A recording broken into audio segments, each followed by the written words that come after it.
personnes. On s'installe plutôt là-bas. Bonjour, un café et un thé s'il vous plaît.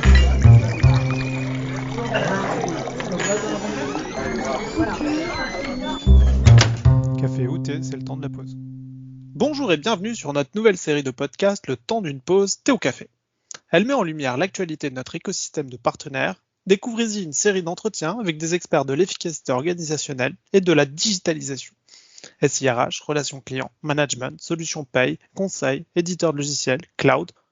Nous recevons aujourd'hui Claude Cauvet, concepteur des solutions applicatives innovantes MCATIC, PicTok, Blueburger et Xcal. Bonjour, alors, thé au café? Bonjour Cédric, je prendrais bien un petit café s'il te plaît. Super, un petit café. Pour commencer, la notion de mobilité durable prend surtout tout son sens quand on parle de déplacement et de trajet professionnel. Il suffit de voir d'ailleurs le nombre de personnes seules dans leur voiture le matin ou le soir. Mais qu'en est-il vraiment? Et le nouveau dispositif forfait mobilité, comment ça fonctionne, Claude? Bien, en fait, si on regarde un peu les déplacements que l'on fait, on va soit faire des déplacements réguliers typiquement vers l'entreprise, voire des déplacements professionnels. On va à un rendez-vous, à un salon, tout ce que l'on veut. Le forfait mobilité durable, il a été mis en place par le gouvernement au milieu de l'année dernière, en mai 2020, et il a pour objectif de s'intéresser aux déplacements réguliers que font les personnes et pour qu'ils quittent un peu leur voiture individuelle et aillent plus vers des mobilités durables, le vélo, le covoiturage, les transports en commun. Ce qu'il faut savoir, c'est que le forfait mobilité durable n'est pas obligatoire pour les entreprises. Et elles doivent simplement mener des échanges avec les partenaires sociaux pour savoir si elles vont adopter ou non le forfait mobilité durable. Mais entre nous, il y a eu un événement en 2020 qui a été très impactant concernant le déplacement des personnes, c'est le Covid. Les entreprises, pour ça, elles ont incité fortement les gens à faire du télétravail, et aussi les salariés avaient beaucoup de crainte à prendre les transports en commun, et beaucoup d'entre eux se sont reportés vers l'utilisation de leur vélo. Voilà, puis avec ce télétravail, bien l'entreprise, elle a quitté un petit peu ses murs et puis elle est venue un petit peu empiéter sur la sphère privée des gens et c'est pas sans poser des problèmes. Claude, pouvez-vous nous expliquer du coup votre vision des déplacements professionnels et les trajets domicile-travail qui vont venir maintenant et quelles sont les mouvances et les lames de fond que vous voyez aujourd'hui apparaître? Alors une fois encore, pour être un peu dans la suite de ce que j'ai dit juste avant, on a ce télétravail qui se développe fortement.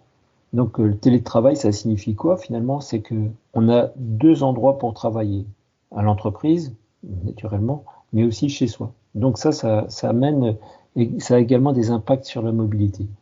Alors à Encatic, on s'est bien sûr naturellement d'abord intéressé au trajet classique domicile-travail avec la réalisation d'une plateforme de covoiturage pour mettre les salariés en relation.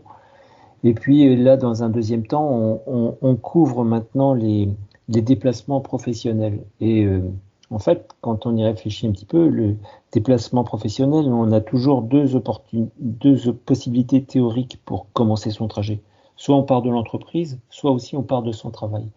Et un déplacement professionnel, généralement, il est piloté par son agenda. Et donc, on a développé un service qui s'appelle CrossCal, que l'on écrit Xcal, qui lui va exploiter les agendas des salariés, c'est pour peu qu'ils en soient d'accord, et alimenter ainsi notre plateforme de covoiturage pour faciliter et automatiser les mises en relation. Et troisième point qu'on a mis en œuvre à MCATIC tout récemment, pour, on va dire, un peu motivé par la mise en place du forfait mobilité durable, c'est qu'on a créé un détecteur de mobilité durable qui couvre aujourd'hui 3 mobilités principales que sont le covoiturage, les déplacements en vélo, mais également les déplacements à pied.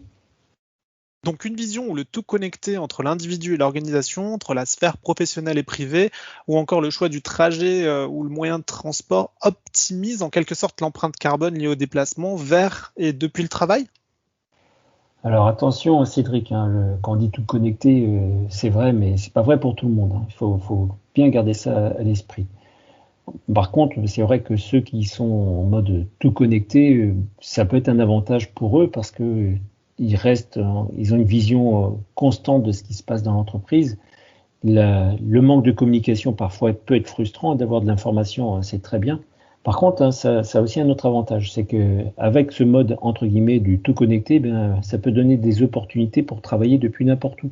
Pourquoi rester dans une zone urbaine hyper chargée alors que ben, la France a de tellement belles régions qui va être en plus fibrée très prochainement, donc autant mettre toutes ces infrastructures à profit.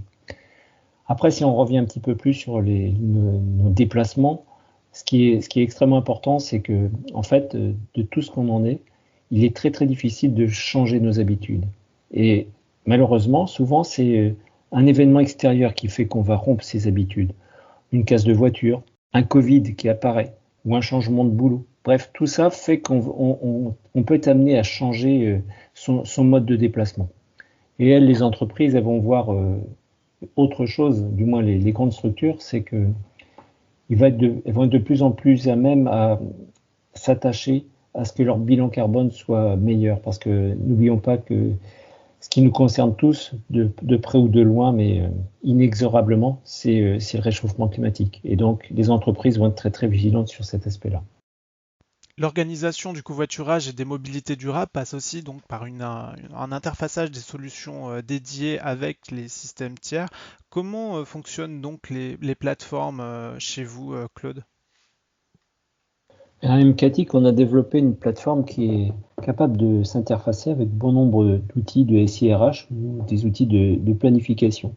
En gros, ces outils vont permettre de gérer non seulement le personnel, mais aussi leurs horaires de travail. Et donc, ce qu'on fait à MCATIC, c'est qu'on récupère ces informations-là pour calculer automatiquement les trajets et mettre les gens en relation.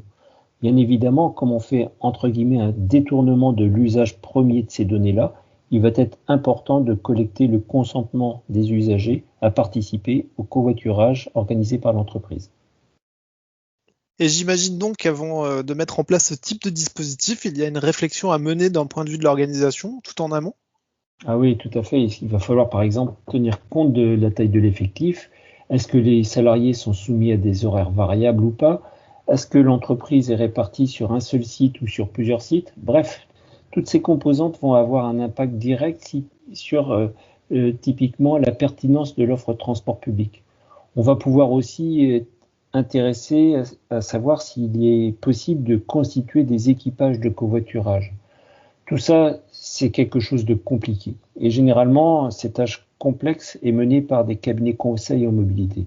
Eh bien, nous, à MCATIC, on a développé un outil de diagnostic qui vise à leur simplifier la vie tout simplement. Et comment intervient cet outil du coup concrètement? Alors, si on rentre un petit peu dans des aspects techniques, on va une fois encore récupérer un instantané de l'entreprise, de ses salariés, de leurs horaires. Ça va permettre de les positionner sur une carte, d'appliquer des algorithmes complexes pour les mettre en regard de l'offre de transport public, de mettre en place des algorithmes de calcul d'équipage pour là aussi cartographier. Et bref, ça va donner des visions très synthétiques. Ça va même aller jusqu'à donner une vision de ce que pourrait être le parking avec un covoiturage optimisé. Mais tout ça doit se faire de façon très rapide, très simple, alors que si on n'avait pas d'outils, humainement, c'est quasi impossible à faire. Donc une sorte de diagnostic qui s'imposerait, mais avec qui dans l'entreprise? Et au-delà de la préservation de l'environnement, quels sont les arguments principaux qui vont pousser une entreprise à déployer ce type de service, ce type d'outils, d'application? Alors attends, Cédric, là, je t'arrête. La notion de diagnostic, ça ne s'impose pas. On préconise toujours de faire ce pas, c'est cette étude qui se fait relativement rapidement.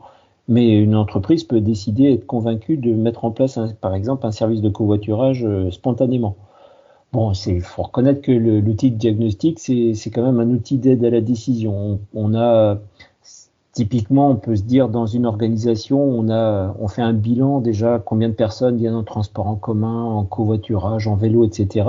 Eh bien, d'avoir une vision un petit peu optimisée de tout ça peut aider à fixer des objectifs. Passer de 10 salariés en covoiturage à 100 va pas se faire du jour au lendemain. Donc, on peut se donner un petit peu une feuille de route, un suivi pour essayer d'atteindre cet objectif optimum. Mais de toute façon, les outils sont une chose, mais ils ne suffisent pas. Il faut avoir ça bien en tête.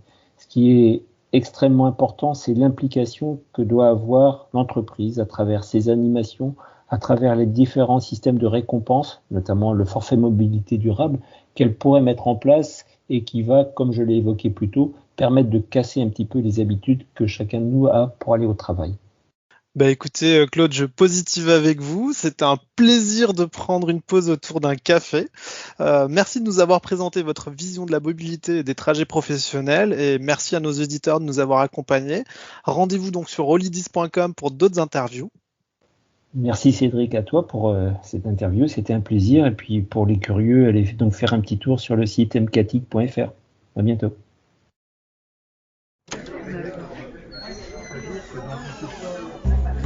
Je prendrais bien un thé.